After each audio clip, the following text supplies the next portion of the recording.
I think it was in 5th grade when I was walking from Sunnyview playing Little League Baseball, where I was walking home, predominantly white neighborhood, 2.5 miles from my house, walking past a house, and a little boy came out and called me the N-word.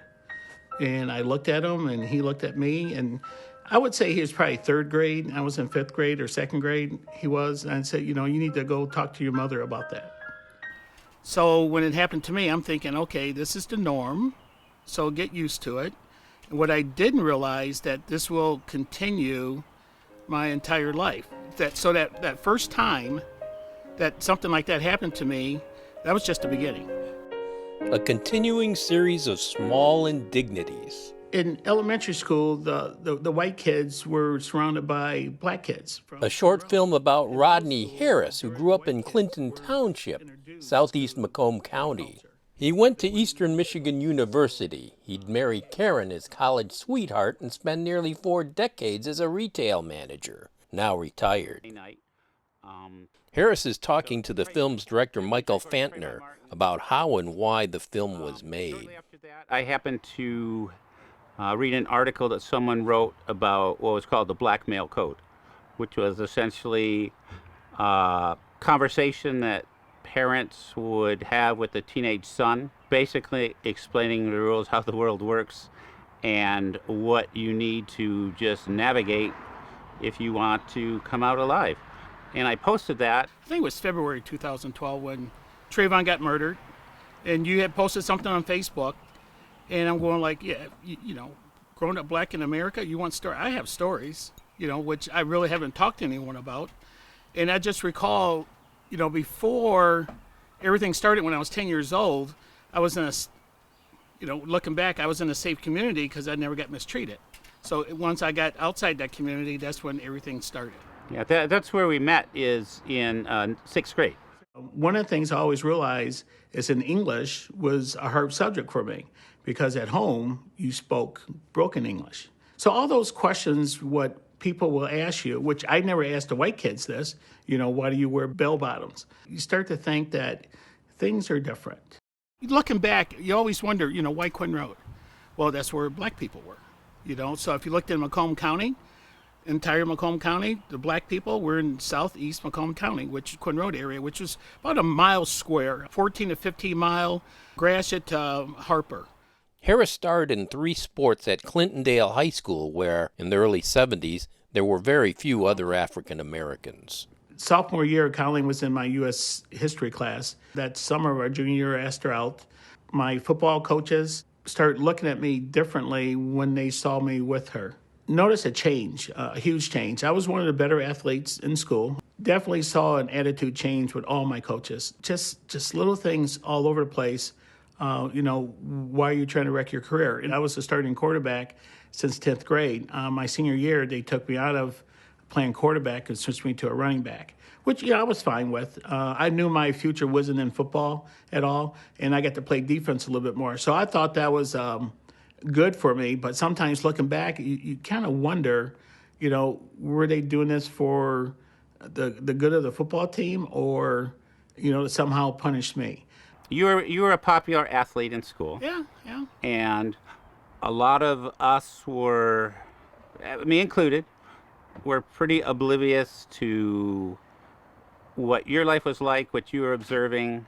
You've got people that want you to kind of educate them about, I don't know, maybe it's just another level of what I did with my movie. You've got this responsibility on your shoulders now as a spokesman for your entire race. We can go back to the film, right? Yeah. In one of my complaints, I don't know if it's a complaint, it's more like the truth. I was educating my white friends about the black race, about the black culture, because they didn't have any diversity in them whatsoever. So, I went back to the parents and talked about the parents. What did the parents do to help my white friends understand different cultures? And there was nothing. And so now, fast forward 50 years, doing the same thing, but I've been doing it all my life. So there's no change. We can fast forward to us buying the house that you're sitting in right now. We knew a young lady that was a realtor, and we were looking for a place to live, a house to buy. So she's telling us where not to look. And I'm going, really? And she goes, well, these are the areas in metropolitan Detroit that you don't want anything to do with because of you being a mixed couple. And she goes, I'm just telling you like it is. You think about it, okay, in the 60s, oh, okay, 70, okay, 80, okay. Well, we're in 1991 now. Same thing's happening. Is the same thing happening today? Most definitely. If you talk about college and universities, so what college and universities are culturally mixed? Vic University, Central Michigan. It's true. If you're comparing... Is Western Michigan? That's a good point. Is Michigan State? So what? Maybe U of M and Wayne State. Maybe University of Detroit. Yeah. So these people go out to colleges, they don't get that culture. It just reinforces. So once again, we can talk about my daughter going from high school to University of Michigan, being on the University of Michigan marching band, where they had 450 members in the marching band, and maybe a dozen, maybe 12 were of color. That's it. And then those 12 of color, half of those came from our high school. So what kind of culture are they learning there in the marching band? Just the marching band, not the university, just the marching band.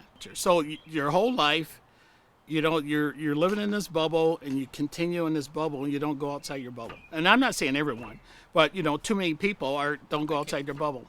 So every time I think about Muna, who's my full Cherokee Indian great grandmother, I start thinking of my father being born in 1915. Struggles he had in Mississippi. Some I knew about, I'm sure some I never dream about. I think about my older brother that graduated in high school from Mount Clemens in 1951. What did he go through? That I graduated in 1975 and what I went through. And I'm hoping it's easier. In 2012, when we started this conversation, you end up making a film, so now it's 8 years later. And I do come across some people, and they're not black, they're not people of color. I do come across some people and say, well, things are better. Things are a lot better. Now, don't you think, asking me, don't you think? Do you feel the needle has moved at all in those 8 years? No, not at all. Yes, so I take that back. Yes, it's moved back. Which might be shocking to some people, not shocking to me, but it's moved backwards. It hasn't stayed still. It's moved backwards. I think with the present administration, social media, they feel more comfortable. The people that don't celebrate diversity, they feel more comfortable speaking out against diversity. And I think about, how tolerant I am. When, I get pulled over by the police for no reason, and I'm tolerant, because I've been doing so since 10 years old.